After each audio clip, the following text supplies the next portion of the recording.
welcome to the MI Mental Podcast. My name is Dr. Sabine Vondersen, and in this podcast, I dive into real-life cases that highlight the legal and ethical challenges faced by healthcare professionals. In today's episode, we'll be exploring a case that is quite complex and revolves around the management of Lyme disease. We'll look at professional standards of care and patient advocacy. The question at the heart of this case is, did the doctor do enough, or did the patient's concerns fall through the cracks? As always, I'll be using fictional names to protect the privacy of those involved, but the details of the case are based on real events. Our patient, we'll call her Anna, raised concerns about her Lyme disease treatment with her general practitioner, who we'll call Dr. Lin. Today, I'll break down the timeline of events, Anna's complaints, Dr. Lin's defense, and the final decision by the disciplinary board. We'll also take a closer look at some key medical terms related to Lyme disease management. So thank you again for tuning in to the Doctors in Court edition. Here's a detailed breakdown of the key events in this case.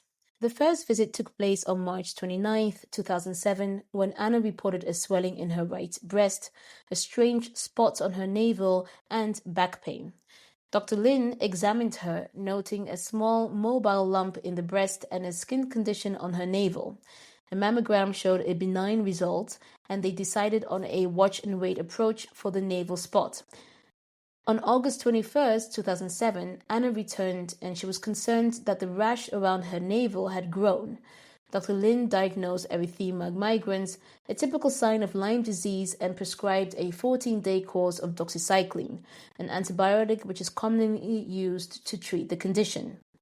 Just 2 days later, Anne asked Dr. Lin to approve a blood test in Germany to confirm whether the antibiotics were working. Dr. Lin explained that in the Netherlands, follow-up blood tests are not typically done after Lyme treatment unless symptoms persist. Anna was unhappy with this answer and chose to pursue testing on her own. Sometime between August 2007 and June 2008, Anna returned several times reporting symptoms like sore throat, headaches, muscle pain, and shortness of breath. Dr. Lin prescribed various treatments, including another course of doxycycline, nasal sprays, and Ventolin for suspected asthma. On June 11, 2008, Anna's breathing and cough symptoms had improved, and the lung function test indicated that asthma was unlikely. However, on July the 27th and July the 31st, 2008, Anna reported additional symptoms which included sinus issues and a sore throat. Dr. Lin prescribed a nasal spray and referred Anna to an ENT specialist. An ENT specialist is an ear, nose, and throat specialist after she raised concerns about whether her symptoms could be linked to a previous tick bite. And this ongoing series of consultations set the stage for a deeper discussion about the management of Lyme disease, what patients expect, and the balance between following standard medical guidelines and addressing each patient individually. This timeline sets the stage for the formal complaint that Anna submitted to the disciplinary board. Anna's complaint focused on 3 key issues. Number 1, incorrect diagnosis and insufficient treatment. Anna argues that Dr. Lin prescribed too low a dose of antibiotics and for too short a period of time to treat her Lyme disease effectively. She felt that Dr. Lin's decision not to follow the ILADS, that's the International Lyme and Associated Diseases Society, those guidelines which advocate longer courses of antibiotics, resulted in inadequate treatment. Complaint number 2, refusal to order blood tests. Anna was frustrated that Dr. Lin refused to order tests in the Netherlands or support her decisions to have tests done in Germany. She believed that these tests would have confirmed her suspicion that Lyme disease was still present and that the initial antibiotic treatment had not been effective. And complaint number 3, dismissal of symptoms. Anna accused Dr. Lin of dismissing her ongoing symptoms, such as the coughing, the headaches, and muscle pain, as unrelated to Lyme disease. She believed these symptoms were signs that the disease was persisting and should have been investigated further. Anna's core claim was that Dr. Lin did not take her concerns seriously enough and failed to provide the level of care required to properly address her illness. The patient in this case was seriously concerned about having this illness. But what is Lyme? Lyme borreliosis, or Lyme disease, is the most common tick-borne illness in the Northern Hemisphere, and it starts off with a very distinctive rash, which is known as erythema migrans. And as the diseases progress, it can cause symptoms like multiple rashes or even neurological problems in the early phase, and then later on arthritis or a severe skin condition called acrodermatitis chronica atropicans, ACA, that appears in the later phase. Diagnosis typically involves identifying these characteristic symptoms that I just mentioned, and you want to support that with some blood tests once the body has developed antibodies against the bacteria. Most cases respond well to standard antibiotic treatments, but some people may experience lingering symptoms such as fatigue, joint pain, and cognitive issues even after treatment. In certain individuals, these persistent symptoms can be severe enough to qualify as post-treatment Lyme disease syndrome, PTLDS. Interestingly, studies have not found evidence of ongoing infection causing these long-term symptoms, and there are trials that have wanted to look at if you extend antibiotic treatment, and they have seen no benefit. Prevention efforts include post-exposure prophylaxis for high-risk cases, and ongoing development is available. Interestingly, studies have not found evidence of ongoing infection causing these long-term symptoms, and trials for extended antibiotic treatment have consistently shown no benefit. Prevention efforts include post-exposure prophylaxis for high-risk cases and ongoing development of new vaccines to reduce the incidence of Lyme disease. With that context, Dr. Lin's defense was centered on three main arguments. Appropriate treatment. Dr. Lin argued that the antibiotic treatment she prescribed was in line with the Dutch guidelines for Lyme disease management. The Dutch College of General Practitioners recommends doxycycline at a dose of 100 milligrams twice daily for 10 days in cases of erythema migrans.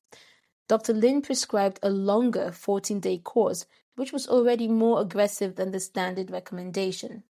A second argument, which was refusal for additional tests, Dr. Lin defended her decision not to order additional blood tests, explaining that testing after treatment is not recommended in the Netherlands unless symptoms strongly suggest that the initial treatment was ineffective. Given that many of Anna's symptoms could have been attributed to other cases, Dr. Lin believed that retesting was unnecessary and that Anna's insistence on German testing was based on misinformation from non-standard sources. The third argument, investigating other symptoms. Dr. Lin noted that she did take Anna's symptoms seriously, ordering tests for respiratory issues and referring her to an ENT specialist. She believed that Anna's symptoms, such as persistent coughing and headaches, were likely related to respiratory conditions or stress rather than an untreated Lyme infection. Dr. Lin's defense highlighted her adherence to Dutch medical standards and the complexities of managing patient expectations, especially when patients seek alternative treatments or advice from non-medical sources. And should doctors and patients be concerned about Lyme disease? You most likely would be concerned if you knew that Lyme disease is one of the most reported tick-borne diseases in Europe, with tens of thousands of cases annually. The European Centre for Disease Prevention and Control, ECDC, estimates that over 360,000 cases were reported across the continent between 2010 and 2020. In countries like Germany, Sweden, and Slovenia, the incidence rate is particularly high due to the dense populations of ticks that carry the bacteria Borrelia. The approach to diagnosing and treating Lyme disease can differ significantly between Europe and the US.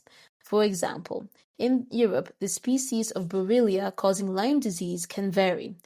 In addition to Borrelia burgdorferi, which is common in the US, European cases may involve Borrelia afzelii and Borrelia garini, which can affect different parts of the body, including the skin and nervous system. This variation can sometimes complicate diagnosis, as different species may cause slightly different symptoms or responses to treatment. Furthermore, European treatment guidelines are not always uniform. While the Dutch College of General Practitioners recommends a 10 to 14-day course of doxycycline when erythema migrans is seen, some countries like Germany or France have more conservative or even longer treatment approaches. And the use of alternative therapies such as herbal remedies or homeopathic treatment is also more common in some European regions, leading to a significant difference in patient expectations. Also, really important to know is that Lyme disease awareness campaigns are much more prevalent in certain European countries.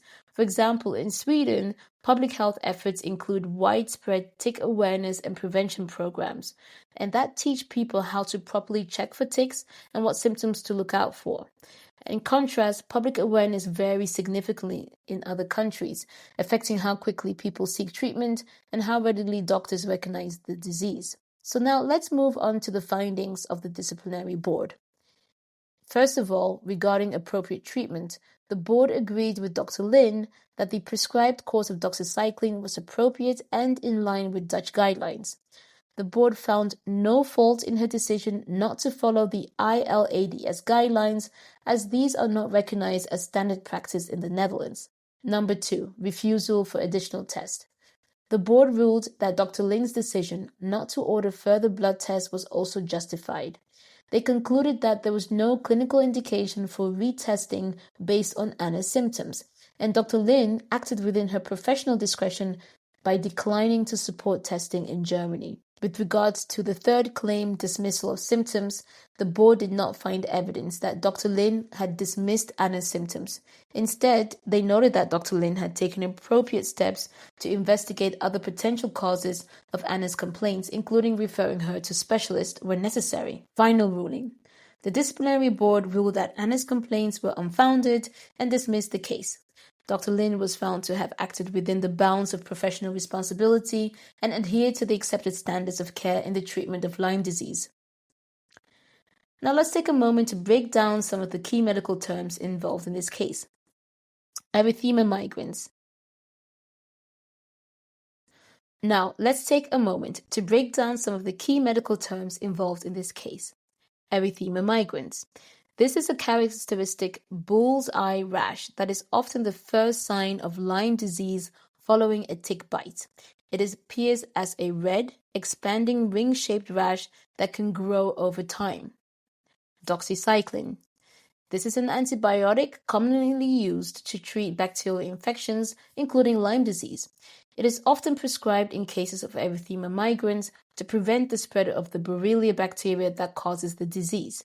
As we wrap up today's episode, I want to leave you with 2 questions to think about.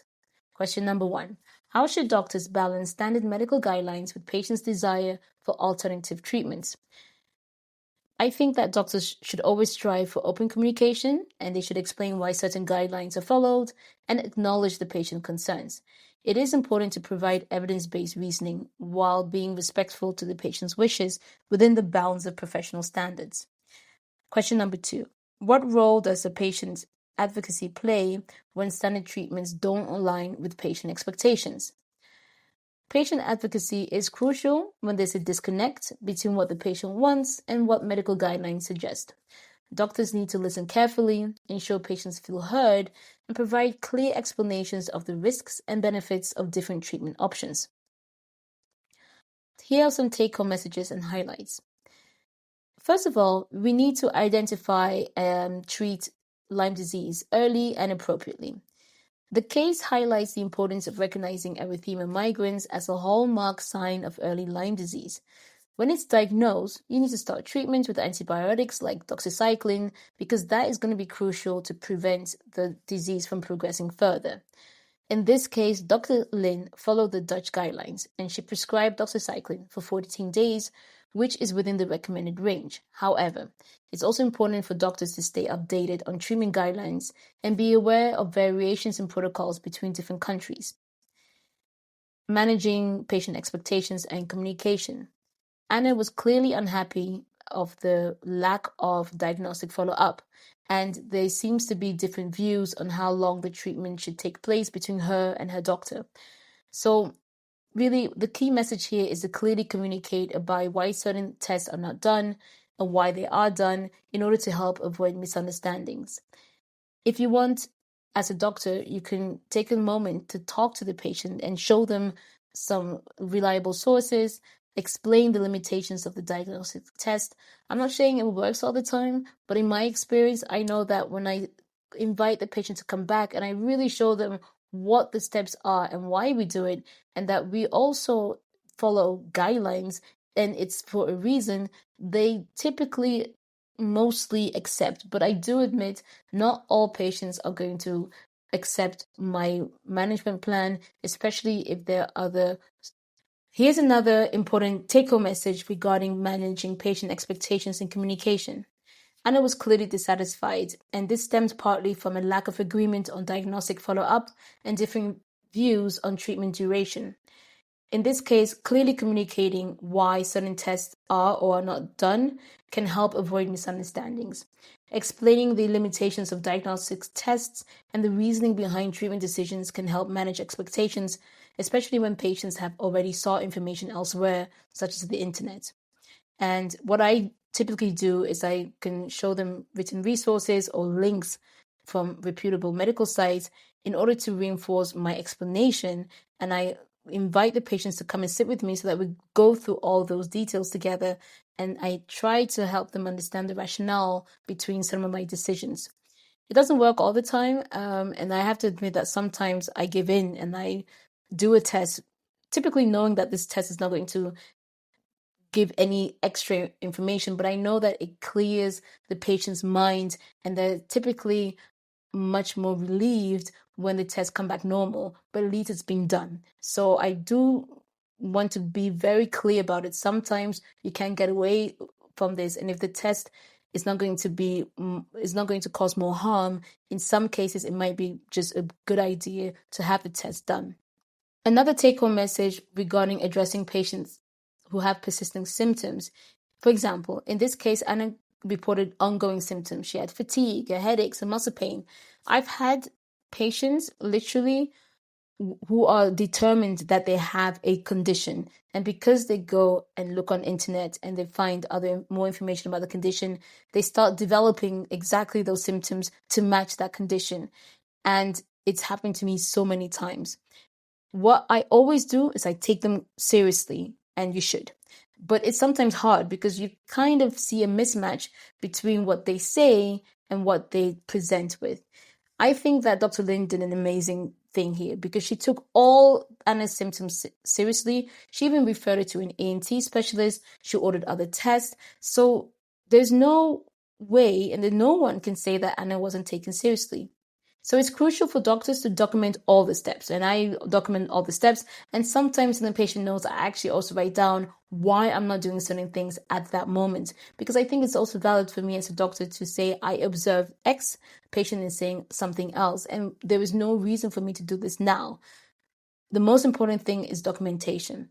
Be proactive about investigating other possible causes and follow up to ensure that all potential underlying conditions are considered.